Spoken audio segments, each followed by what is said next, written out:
They say doing the right thing always comes back to you, but for Noah Benson, it came back in ways he never imagined. What started as a simple act of kindness in a cold, rain-soaked evening would soon change his entire life, and teach his boss a lesson no paycheck ever could. The rain that night came hard, slashing through the small town of Maple Creek like 1,000 tiny knives. The streets were nearly empty except for a single flickering streetlight outside Benson Auto Repair, the kind of place that smelled like motor oil, sweat, and long days. Inside, Noah wiped grease off his hands, exhaustion weighing on his shoulders. He'd been working a double shift for 3 days straight, trying to save enough to cover his rent and keep the lights on in his one-bedroom apartment. He was just about to close when headlights cut through the rain. An old, dented maroon sedan rolled into the lot, coughing smoke from under the hood. The engine sputtered, then died completely. A moment later, the driver's door creaked open and an elderly woman stepped out, clutching a rain-soaked shawl around her shoulders. Her shoes were worn, her hands trembling. "Please," she called out, her voice weak but desperate, "I think my car's dying on me." Noah quickly grabbed his jacket and ran out. The rain hit his face like ice, but he didn't hesitate. "Ma'am, come inside before you catch your death out here," he said, guiding her under the awning. "I'm sorry for the trouble," she said softly, teeth chattering. "It just stopped moving, and I can't afford a tow. I didn't know where else to go." "You did the right thing," Noah assured her. "Let's take a look, all right?" He popped the hood, his flashlight cutting through the darkness.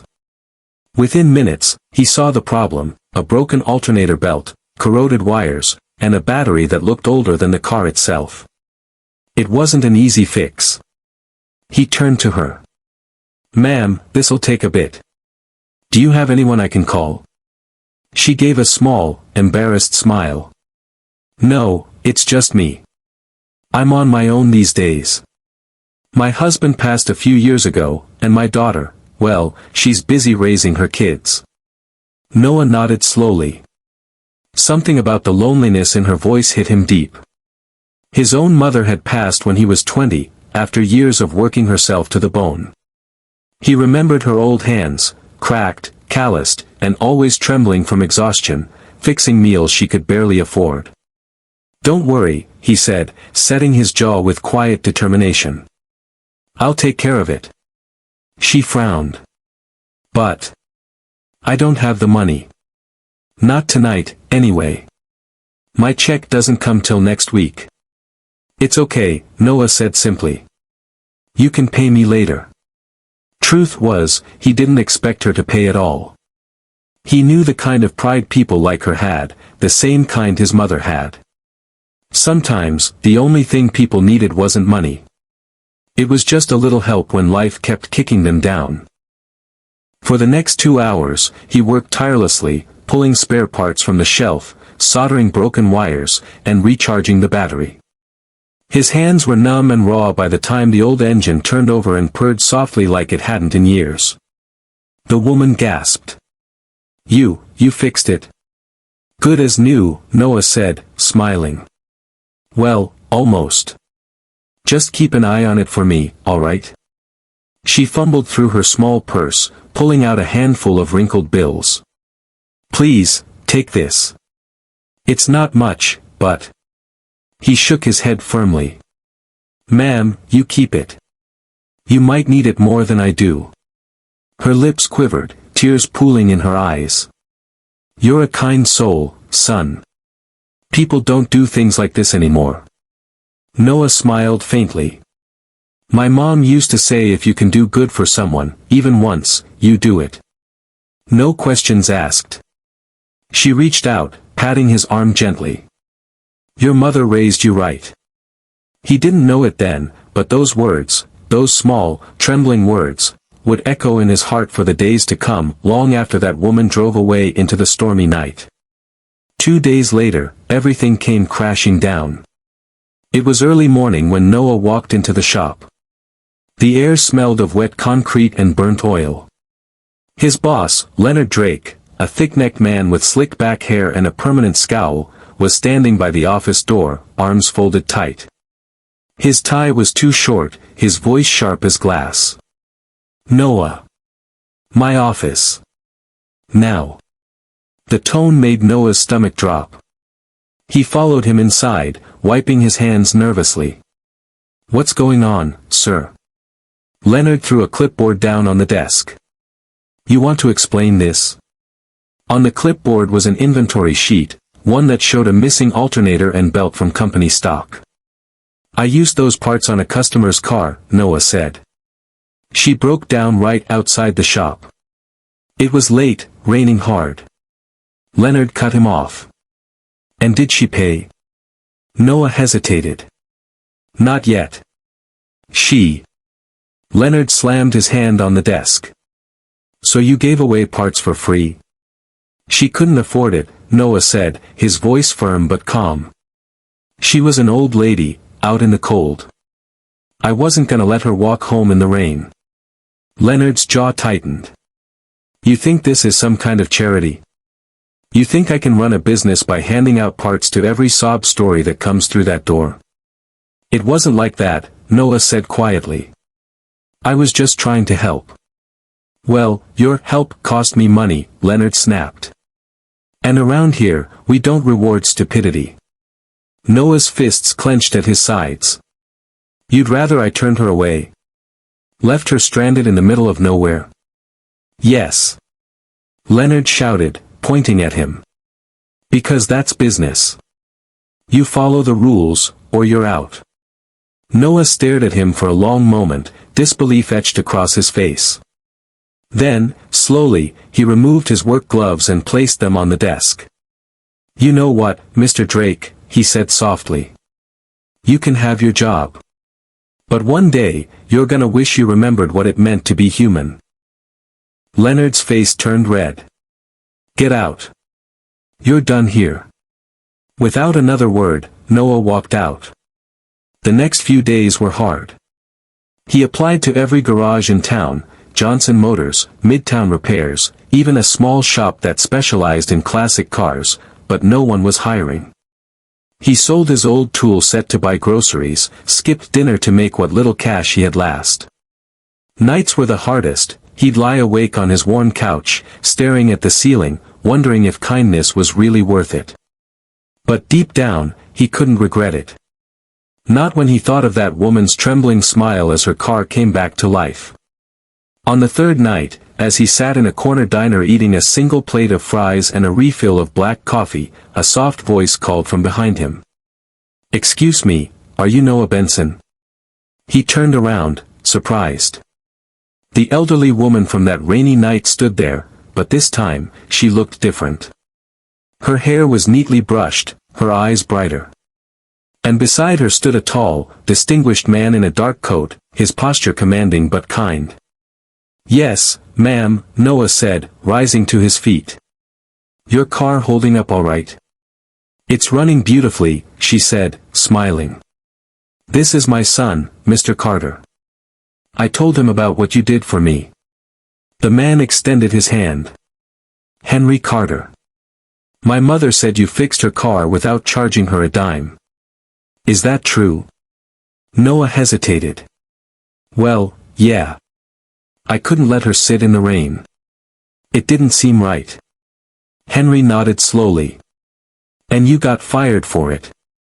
Noah looked down, embarrassed. Word travels fast, huh? My mother doesn't stop talking, Henry said with a soft chuckle. She said you reminded her of my father. He used to run his own shop before he passed. He believed in doing right by people, no matter the cost. The old woman smiled proudly. That's true. My husband used to say, if you can't afford kindness, you're already poor. Henry's eyes softened as he looked at Noah. How are you doing now? Noah forced a small laugh. Looking for work. Not a lot of garages need someone who gives away free labor, I guess. Henry reached into his pocket and pulled out a card. Come to this address tomorrow morning. 10 o'clock sharp. Noah frowned. What's this? Henry smiled. A chance to start over. Let's just say I might have something better in mind for you. Noah took the card and looked at it. Carter Motors Restoration, Maple Creek Industrial Park. He blinked, recognizing the name. Carter Motors was one of the largest classic car restoration companies in the state. He looked up. Wait, you own that? Henry nodded. My father started it. I run it now. But more than mechanics, I need people with heart. The kind who do the right thing even when no one's watching. The old woman reached out and squeezed Noah's hand gently. You have that kind of heart. Noah swallowed hard, his throat tight. Thank you, ma'am. I'll be there. As they left the diner, Noah sat back down, staring at the card. For the first time in days, he felt something stirring inside him, not luck, not relief, but hope. What he didn't know yet was that the same act of kindness that cost him his job was about to open doors he never thought possible, and that his old boss, Leonard Drake, was about to learn a lesson the hard way. The next morning, Noah arrived at Carter Motors 15 minutes early. The place was nothing like the greasy little shops he'd worked in before. The floors gleamed, the air smelled clean, and rows of beautifully restored classic cars sparkled under bright lights. He almost felt out of place walking through the glass doors in his faded jacket and worn boots. At the front desk, a cheerful woman smiled. You must be Mr. Benson. Mr. Carter's expecting you. Go right on in. Noah nodded, wiping his palms on his jeans before stepping into the office. Henry Carter stood near the window, sipping coffee while looking over a sleek 1968 Mustang parked outside. Noah, he greeted warmly. Glad you came. Thanks for inviting me, sir, Noah said. I didn't want to waste your time. Henry chuckled. If anything, I owe you time. Sit down. Noah sat, still uncertain. Henry leaned against the desk. You know, my father started this place with nothing but a toolbox and a promise. He told every customer, I'll treat your car like it's mine. That's how he built trust. People remember kindness longer than perfection. Noah listened quietly. My mother told me what you did, Henry continued. That kind of integrity is rare now. So here's my offer, I want you to manage our new community garage project. We're opening a smaller branch for low-income families who can't always afford repairs. You'll run it, hire your own team, set your own prices. And yes, you'll be paid well for it. For a moment, Noah couldn't speak. You're serious? As a heart attack, Henry said, smiling. You've got skill and compassion. That's exactly what we need. Noah exhaled slowly, his eyes burning. I don't even know what to say. Say yes, Henry replied. And start tomorrow. Noah stood, shaking his hand firmly. Yes, sir. Thank you, for believing in me. Henry smiled. Don't thank me. You earned it. Within a week, Noah was working again, only this time, it felt different. The new garage, located on the edge of Maple Creek, was smaller and humbler, but it was his. Every day, people came through the doors, single mothers, veterans, elderly couples, and Noah treated each of them with the same care he'd shown that old woman in the rain. Word spread fast through town about the honest mechanic who helps folks without judging them. Business grew slowly but steadily. Local stores began donating supplies, and soon a small team of mechanics joined him. For the first time in years, Noah felt proud when he looked in the mirror. But one afternoon, about a month later, a familiar face walked into the shop, one Noah never expected to see again. It was Leonard Drake. He looked different now, his usual smugness replaced by visible stress. His shirt was wrinkled, his tie undone. Behind him, a tow truck idled with his shiny black SUV on the hook. Noah, Leonard said gruffly. Didn't think I'd be seeing you again. Noah kept his tone calm.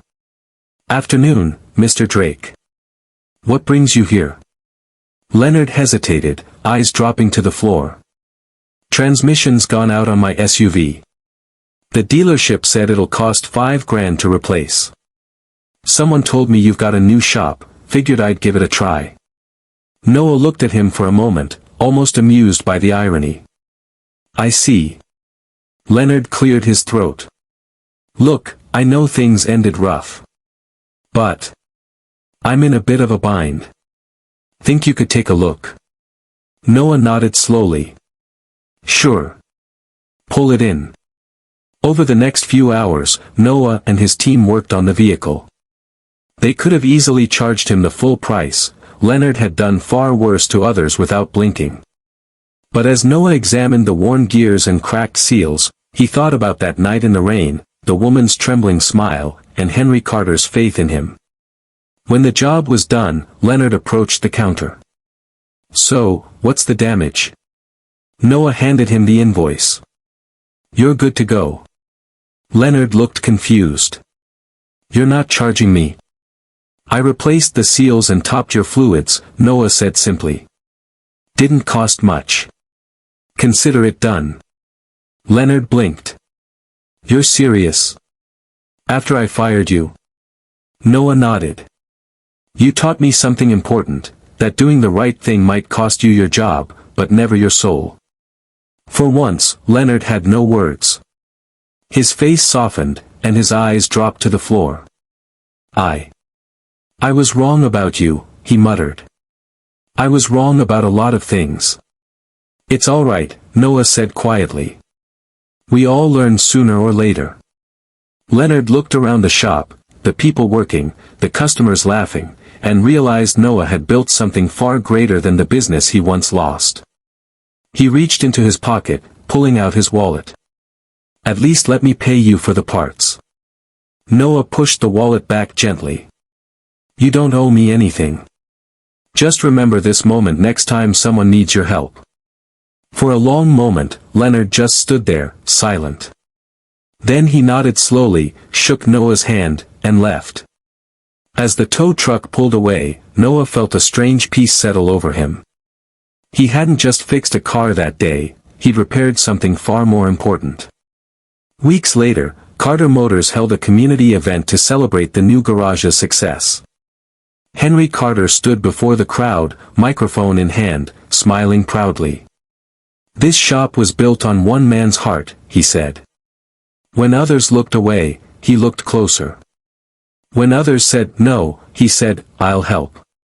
That's the kind of man who changes lives. He gestured toward Noah, who stood near the stage, embarrassed as people clapped and cheered. But the biggest surprise came when Henry's mother, the same elderly woman from that stormy night, approached him with tears in her eyes. She hugged him tightly and whispered, You didn't just fix my car, son. You fixed my faith in people. Noah smiled, his voice soft. Guess we both got a second chance that night. She nodded, her eyes glistening. You did what good men do, and that's why life brought you here. As the crowd cheered again, Noah looked out over the smiling faces, families, friends, strangers he'd helped, and realized something simple yet powerful: kindness didn't need an audience or a paycheck. It only needed a willing heart. And somewhere, in the back of his mind, he hoped that Leonard Drake, wherever he was, had learned that too. Because sometimes, the smallest act of compassion doesn't just fix an engine. It repairs the world, one soul at a time.